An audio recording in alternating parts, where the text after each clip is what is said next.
A lo mejor usted lo recuerda, el día de ayer, a esta hora le presentábamos un reportaje, una fotografía de quién es el Toñín, el hombre que es líder de esta red de delincuentes. Son eso, al final del día son delincuentes que operan el tema del robo de combustible, del robo de gasolinas en la llamada zona del Triángulo Rojo. El Toñín, con su grupo, con su mafia, han creado una unidad de crimen organizado que se dedica a saquear el combustible, pero también se dedica a tratar de quedar bien, de estar bien, de ser bien reconocido por la gente de la comunidad. El Toñín y su grupo organizan una gran cantidad de actividades. En algún momento este medio fue invitado por gente de la comunidad a ver cómo, vaya, entregaban juguetes, entregaban artículos a las personas de la comunidad, obviamente disfrazados como personas de bien, personas íntegras, cuando todavía no se conocía, no se sabía quién carambas era el Toñín. El Toñín de repente, vaya, en la comunidad, en la zona, es visto bien, con buenos ojos por la gente de la zona. ¿Cómo ocurre este fenómeno? ¿Por qué ocurre un fenómeno de este tipo? Hoy saludamos al sociólogo Héctor Cerezo Huerta, nos acompaña este día en el estudio. Doctor, gracias por estar con nosotros. Muy buenos días. Hola, buenos Bienvenido. días, ¿cómo están? Buenos Gusto días. saludarlo. Psicólogo, perdón, psicólogo. El psicólogo. Psicólogo. Gracias por Se van a estar con enojar los nosotros. sociólogos. Gracias por estar con nosotros. A ustedes. ¿Cómo se va dando un fenómeno de transformación de una persona que está dedicada a una actividad delictiva hasta convertirse en alguien que es reconocido en la comunidad? Digo, si nos vamos un poco más lejos, ocurrió con Pablo Escobar en Colombia, ocurrió con el Chapo Guzmán en algunos poblados de Sinaloa, hoy ocurre con el Toñín en la zona del Triángulo Rojo. Ha ocurrido siempre, de hecho, pero se limitaba a las regiones donde operaban. El problema es que ahora se trata de un fenómeno mediático, un fenómeno de idolatría al delincuente, de fascinación por esta figura del antihéroe. Finalmente, estos personajes son lo que denominamos en psicología arquetipos, es decir, símbolos, pretextos para que las personas generen hacia ellos o expresen hacia ellos sus más profundos sentires, frustraciones, emociones, muchas de ellas contenidas. El problema es que en una sociedad en la que casi 55 millones de mexicanos viven en pobreza, estos son datos del Consejo Nacional de Evaluación de la Política del Desarrollo Social, cualquier personaje que se muestre solidario, cercano, benefactor con la comunidad, va a ser percibido como alguien con liderazgo. Obvio, me parece que estoy totalmente de acuerdo en esta percepción, es un delincuente. Sin embargo, lo que sucede es que en una sociedad donde predomina una crisis no solamente económica, sino social, cultural, donde hay una percepción absoluta de falta de certidumbre de autoridades, de políticos, aquel, en este caso delincuente, que avanza rápidamente en una sociedad donde tenemos que luchar muchísimo para avanzar poco, se le percibe como una figura de veneración. Entonces, el peligro real de estos personajes es que se perciba la delincuencia como un mecanismo de movilidad social. Wow. Es decir, por eso nos explicamos que niños y adolescentes hoy digan, afirmen que quieren ser delincuentes, narcos o peor aún, ¿no?, guachicoleros, porque en el fondo el mensaje que les estamos enviando a nivel social es que el crimen es un medio por el cual ellos pueden avanzar más rápidamente que por el trabajo consistente, disciplinado, duro.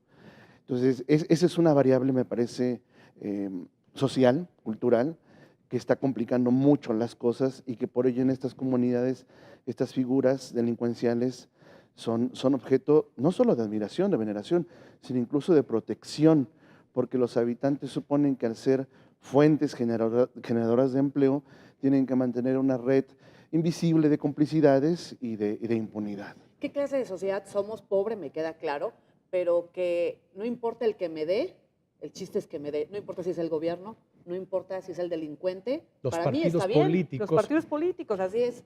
No importa el que me dé, él es el héroe, ¿no? Quiero poner un ejemplo que puede contestar esta inquietud. Nosotros podemos saber perfectamente que fumar puede condicionarnos a desarrollar cáncer pulmonar y otras tantas enfermedades. Sin embargo, en un momento de antojo durante el día, pues fumamos. O igual sucede en el caso de tomar alcohol. ¿Qué quiero decir con esto? Todos los seres humanos albergamos, a veces de manera más consciente, otras de manera más inconsciente, sistemas de valores contrapuestos. Los seres humanos no somos blancos y negros, somos claroscuros, tenemos partes luminosas, tenemos partes oscuras, no somos totalmente buenos ni somos totalmente malos. Y en este caso, tiene que ver mucho con la percepción.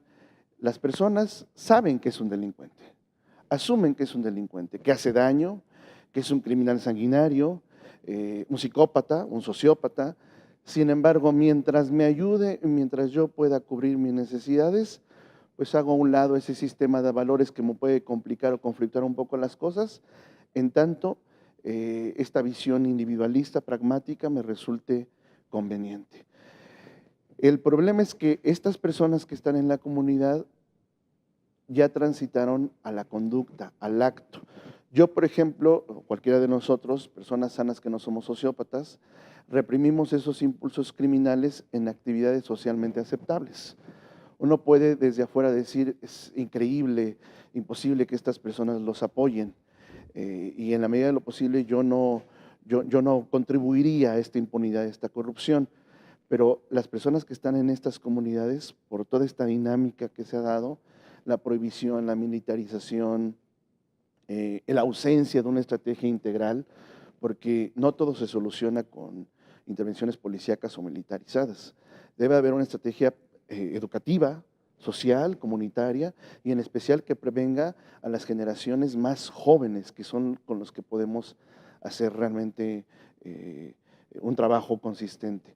Con los adultos no quiero decir que sea más difícil, pero son precisamente quienes están estadísticamente más involucrados en este delito. Este fenómeno se llama disonancia cognitiva.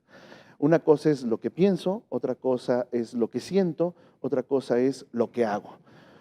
Puedo saber, puedo pensar que la actividad de robo de combustible es inadecuada. Sin embargo, ordeño ductos de Pemex y no siento culpa. Mi emoción es no sentir culpa por un acto así. Así operan estas personas. La pregunta es, ¿cambió ya el chip de la gente de esta zona viendo como bueno algo que es malo? Es decir, viendo como que el delito al final del día, pues no es malo, es parte cotidiano de mi vida y si es algo que me permite vivir, que me permite, usted decía, alcanzar, subir, está bien. Ello implicaría, pienso yo, pues un cambio en el patrón de valores, un cambio en el chip de las personas. Cambió ya. Sí, por supuesto. Y creo que eso es, no quiero ser pesimista, por supuesto, pero me parece que ya hay un cambio en el sistema de creencias de las personas.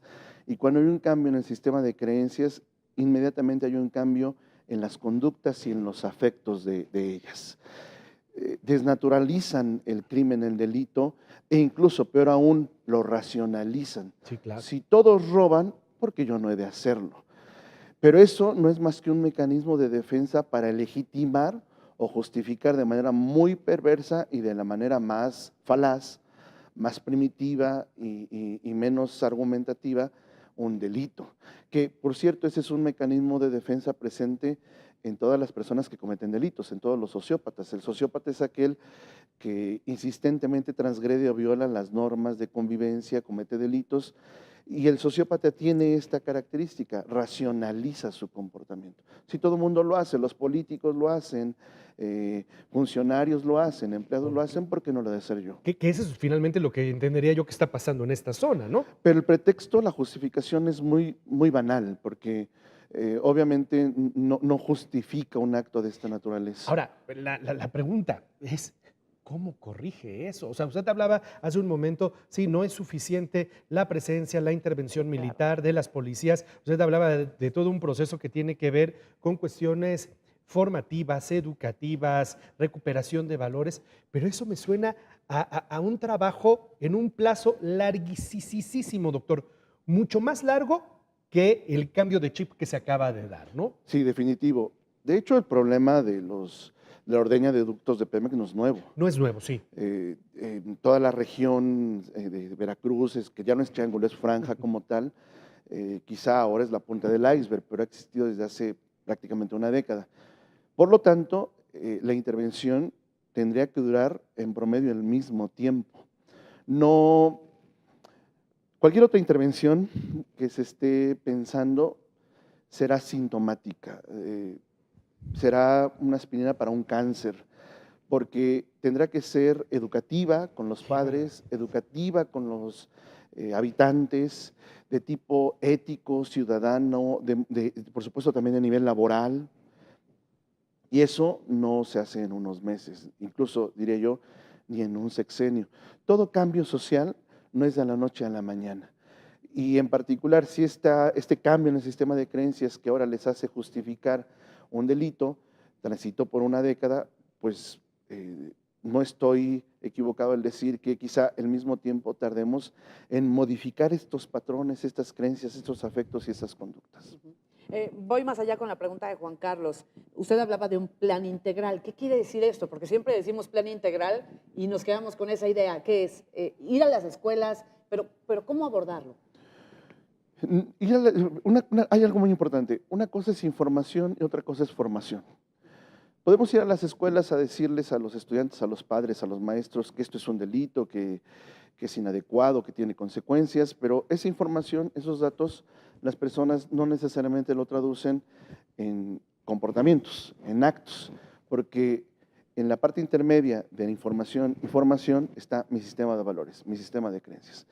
En la medida en que trabajemos con los sistemas de creencia, los sistemas de valores de las personas, la información que reciban se convertirán en actos de prevención, de cuidado, de evitar este tipo de consecuencias. Y la estrategia integral es fundamentalmente en las escuelas, grupos interdisciplinarios de profesionistas donde existan psicólogos, sociólogos, psicopedagogos, trabajadores sociales, porque también el profesor es imposible que haga todo esto.